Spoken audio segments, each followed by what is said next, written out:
Now the leaves are falling fast, nurse's flower will not last, nurses to the graves are gone and the palms go rolling on।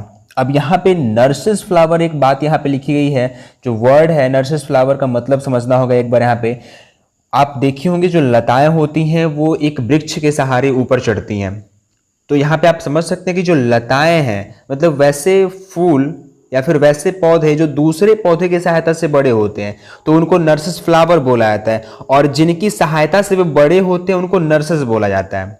यहाँ बात clear होगी। Nurses flower उन flower को या फिर उन पौधों को कहा जा सकता है जो किसी दूसरी वृक्ष की सहायता से, दूसरे ट्रीज की सहायता से अपने आप को ग्रो करते हैं, और जो ग्रो करने में मदद कर रहे हैं उनको नर्सेस बोला गया है। तो यहाँ पे जो नर्सेस फ्लावर है यानी कि जिनके जो सपोर्ट लेकर के बड़े हो रहे हैं उनको नर्सेस फ्लावर, और नर्सेस हम उसे कह सकते हैं जो सपोर्ट को दे रहा है। तो यहाँ पे जो राइटर है वो ये लिख रहा है कि अब पत्ते तेजी से झड़ रहे हैं। मैंने स्टार्टिंग में एक बात कही थी कि now the leaves are falling fast के दो मतलब हो सकते हैं, दो मीनिंग हो सकते हैं, दो अर्थ हो सकते हैं। एक जो हमें समझ में आ रहा है डायरेक्टली, जो एक लिखा जा रहा है कि अब पत्ते तेजी से झड़ रहे हैं, तो कहीं ना कहीं ऑटम सीजन के बारे में बात यहाँ पे राइटर कर दे रहा है। लेकिन जो कवि कहते हैं कि कवि की जो थॉट होता है वो शायद ही बहुत सारे लोग समझ पाते हैं कि जहां न पहुंचे रवि वहां पहुंचे कवि, ऐसी बातें बोली जाती हैं। तो इस चीज को देखते हुए यहाँ पे दूसरा सेंस ये हो सकता है कि अब इंसान तेजी से मर रहे हैं। तो सबसे पहले तो हम इसमें जो जनरल मीनिंग है वो समझते हैं, जो सिर्फ राइट यहाँ पे वर्ड्स लिखे गए हैं उनके कॉम्बिनेशन से जो अर्थ बनते हैं पहले वो एक बार समझेंगे, इसके बाद जो इसका अलग मीनिंग है उसको भी देख लेंगे। तो यहाँ पे राइटर कह रहा है कि now the leaves are falling fast, यानी कि अब पत्ते तेजी से झड़ रहे हैं। Nurses flower will not last, यानी कि जो छोटे फूलों वाले पौधे को सहायता देने वाले हैं, जो छोटे फूल हैं वो भी अब नहीं बचे हैं। Nurses to the graves are gone, और जो नर्सेस थे यानी कि जो सहायता देने वाले थे वो भी अब कब्र में जा चुके हैं। And the palms go rolling on, palms मतलब होता है यहाँ पे बच्चों के खिलौने वाली जो गाड़ी होती है चार पहियों वाली, वो भी धीरे धीरे लुढ़कते लुढ़कते उसी कब्र की तरफ जा रही है। तो ये पहले ही चार लाइन में राइटर का ये सेंस है कि अब पत्ते तेजी से झड़ रहे हैं, नर्सेस फ्लावर यानी वो जो छोटे छोटे फूल हैं वो भी अब नहीं बचेंगे, और जो नर्सेस हैं जो सपोर्ट देने वाले पौधे हैं वो भी अब कब्र की तरफ चले गए हैं, कब्र में चले गए हैं, और जो बच्चों की चार पहिए वाली गाड़ी है वो भी लुढ़कते लुढ़कते उसी दिशा की तरफ आगे बढ़ रही है, यानी कि कब्र की तरफ आगे बढ़ रही है। आगे की लाइन है whispering neighbours left and right pluck us from the real delight and the active hands must freeze lonely on the separate knees।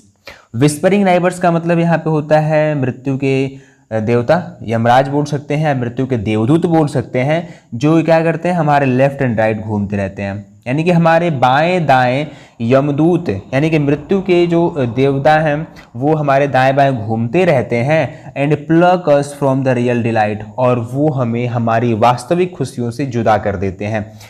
क्या करते हैं वो हमें वास्तविक खुशियों से बिल्कुल ही दूर कर देते हैं, जुदा कर देते हैं। And active hand must freeze, और जो हमारे सक्रिय हाथ थे यानी कि जब हम जीवित होते हैं तो हमारा जो हाथ होता है, हैंड्स होता है, वो बिल्कुल एक्टिव होता है, लेकिन एंड ऑन द सेपरेट नीज, लेकिन जैसे ही वो इंसान मरता है उसके हाथ क्या हो जाते हैं, बिल्कुल फ्रीज पड़ जाते हैं, बिल्कुल ठंडे पड़ जाएंगे, और उनके हाथों को घुटनों के बल टिका दिए जाएगा।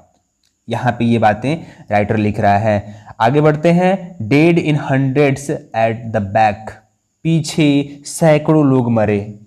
Follow wooden in our track, कह रहा है कि पीछे सैकड़ों लोग मरे और वह इसी लकड़ी के ताबूत में भर करके इसी रास्ते से चले गए। आर्म्स रेज स्टिफली टू रिप्रूव, यहाँ पे कह रहे हैं कि और जो हाथ उठते हैं जब कोई मर जाता है तो उसके लिए मतलब अच्छी अच्छी बातें हम कहते हैं कि मतलब ये इंसान जिंदा था, बहुत ही अच्छा नेक इंसान था। अब जो ये हाथें उठ रही हैं इन फॉल्स एटीट्यूड ऑफ लव, यह एक झूठा दिखावा कर रही हैं, एक झूठे प्यार के मनोभाव को दिखा रही हैं, एक काल्पनिक प्रेम को दर्शा रही हैं, कि मतलब एक फॉल्स एटीट्यूड को दर्शा रही हैं कि वो जो हाथ उठ रहे हैं आज उसके अच्छाई में, उसके गुणगान में, वो सिर्फ और सिर्फ एक बनावटी नाटक है और कुछ नहीं है।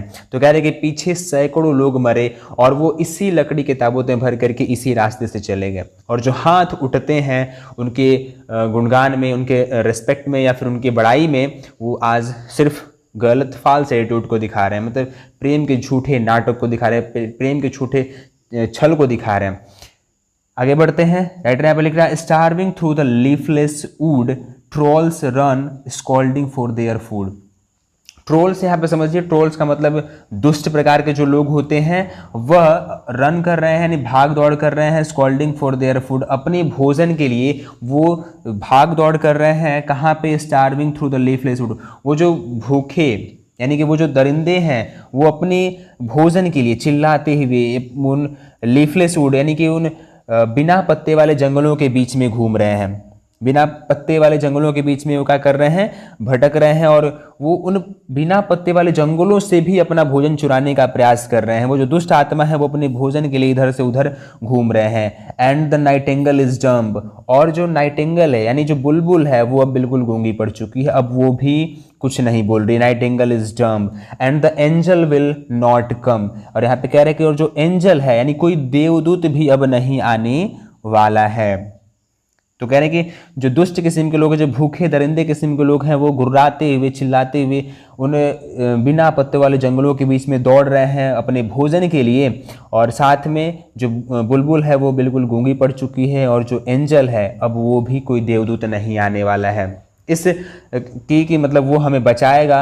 हमारे पास पत्तियां नहीं हैं लेकिन फिर भी वो जो राक्षस है वो हमसे और भोजन चुराने का प्रयास कर रहा है, वो हमसे और भोजन छीनने का प्रयास कर रहा है। तो इसलिए अब इनको बचाने के लिए कोई देवदूत भी नहीं आने वाला है। यहाँ पे ये सेंस है।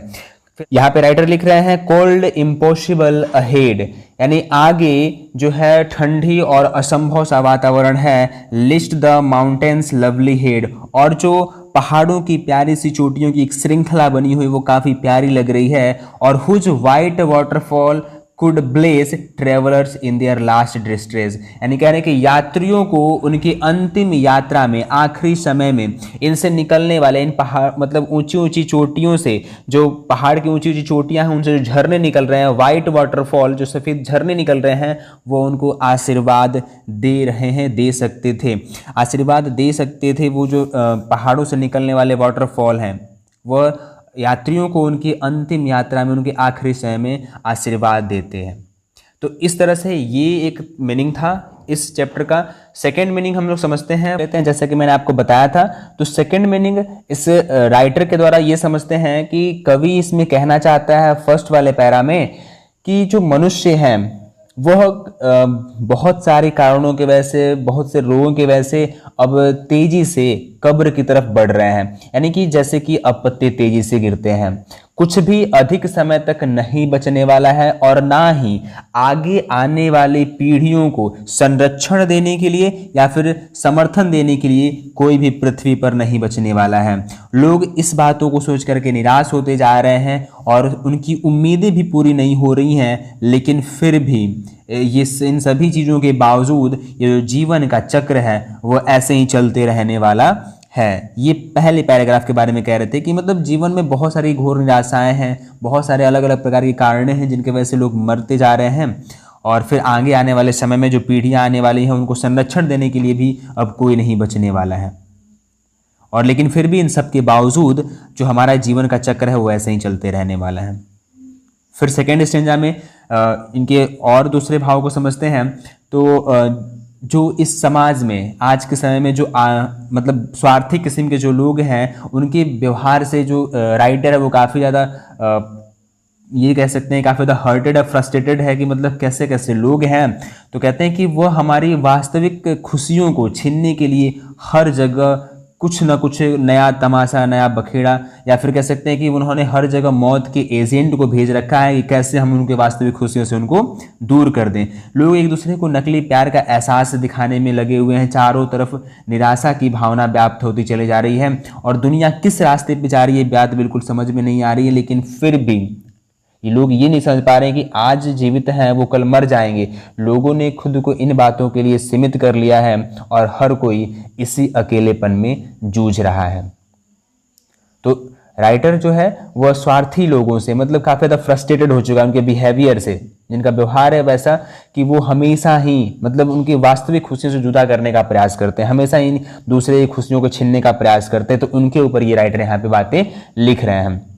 तीसरे वाले पैरा में कहते हैं कि जो जीवन के पथ पे हम आगे बढ़ रहे हैं, जो हमारा जीवन चल रहा है, ये जीवन क्रम जो चल रहा है, इस रास्ते पर न जाने कितने सैकड़ों लोगों ने अपनी जान दे दी, अपनी जान को कुर्बान कर दिया, क्योंकि सभी लोग एक ना एक दिन मर जाएंगे। इस बात के साथ में तो सैकड़ों लोग मरते चले गए, और जो भी लोग यहाँ से मरे वो खाली हाथ ही गए, कोई कुछ यहाँ से नहीं लेके जा पाया। और जो यहाँ के इंसान थे वो हमेशा ही जब जीवित होते हैं तो उनके साथ में कोई भी अलग तरह का व्यवहार नहीं दिखाते हैं, मतलब उनके साथ में बहुत ही रूड बर्ताव करते हैं। लेकिन जैसे ही वो मर जाते हैं उसके बाद फिर उनको दिखाते हैं कि हम उनसे बहुत ज़्यादा प्यार करते थे, हम उनके लिए बहुत सम्मान करते थे।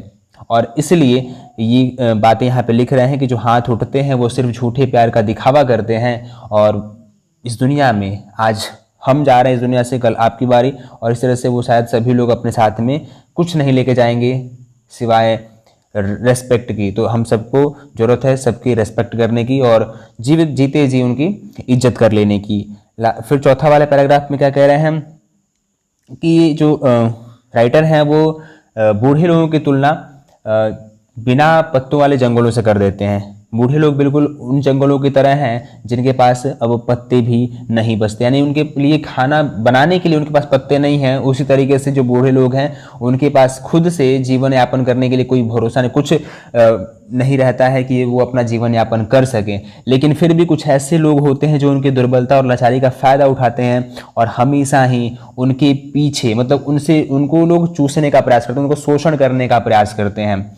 तो इसी तरह से वहाँ पे जंगलों में बात ये थी कि वो जो शिकारी किस्म के लोग हैं वो हमेशा ही उनको शोषण करने का प्रयास करते हैं, और जो अच्छे लोग हैं, जो सज्जन लोग हैं, वो अभी इनका विरोध करने का साहस नहीं जुटा पाते हैं। वो ऐसा नहीं कर सकते कि उनको रोक सकें, वो बिल्कुल चुप रहते हैं क्योंकि दुनिया बिल्कुल ख़राब हो चुकी है और कोई अब ऐसा एंजल नहीं आया, कोई फरिश्ता नहीं आएगा उन्हें बचाने के लिए। इस बात को सोच करके अब सज्जन लोग भी किसी को कुछ सलाह नहीं दे रहे हैं। और फिर आगे लास्ट वाले पैराग्राफ में कह रहा है कि लोगों को उनकी अंतिम यात्रा में ये जो ऊंची ऊंची पहाड़ की इमारतें हैं, उनसे जो निकलने वाले वाटरफॉल हैं, वो उनको ब्लेस दे रहे हैं, उनको आशीर्वाद दे रहे हैं। तो यही रही हिंदी एक्सप्लेनेशन आपके इस poetry now the leaves are falling fast की। आई होप आपको ये चैप्टर बहुत ही अच्छे तरीके से समझ में आया होगा। इस तरह का एक्सप्लेनेशन आपको यूट्यूब पे कहीं नहीं मिलने वाला है। सो मिलते हैं हम लोग नेक्स्ट वीडियो में ऐसे ही किसी नेक्स्ट हिंदी एक्सप्लेनेशन के साथ। तब तक के लिए टेक केयर।